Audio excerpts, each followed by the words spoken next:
بسم الله الرحمن الرحيم والمرسلات عرفا فالعاصفات عصفا والناشرات نشرا فالفارقات فرقا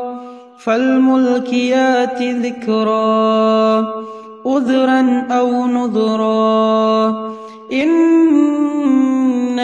توعدون لواقع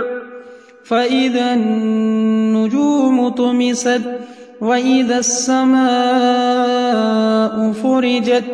وإذا الجبال نسفت وإذا الرسل أقتت لأي يوم أجلت ليوم الفصل وما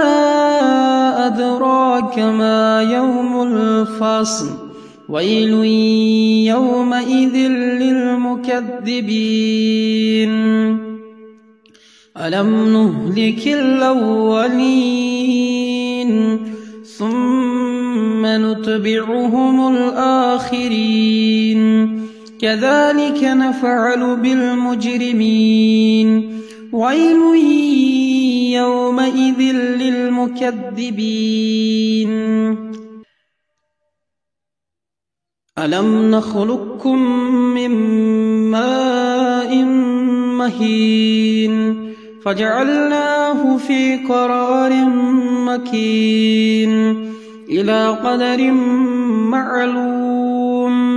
فقدرنا فنعم القادرون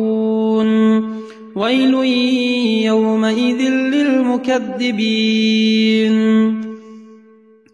ألم نجعل الأرض كفاتا أحياء وأمواتا وجعلنا فيها رواسي شامخات وأسقيناكم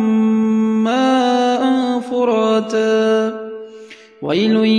يومئذ للمكذبين انطلقوا إلى ما كنتم به تكذبون انطلقوا إلى ظل ذي 3 شعب لا صليل ولا يغني من اللهب إنها ترمي بشرر كالقصر كأنه جمالات صفر ويل يومئذ للمكذبين هذا يوم لا ينطقون ولا يؤذن لهم فيعتذرون ويل يومئذ للمكذبين هذا يوم الفصل جمعناكم والأولين فإن كان لكم كيد فكيدون ويل يومئذ للمكذبين إن المتقين في ظلال وعيون وفواكه مما يشتهون كلوا واشربوا هنيئا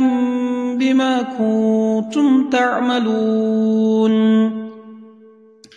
إنا كذلك نجزي المحسنين ويل يومئذ للمكذبين كلوا وتمتعوا قليلا إنكم مجرمون ويل يومئذ للمكذبين وإذا قيل لهم اركعوا لا يركعون ويل يومئذ للمكذبين فبأي حديث بعده يؤمنون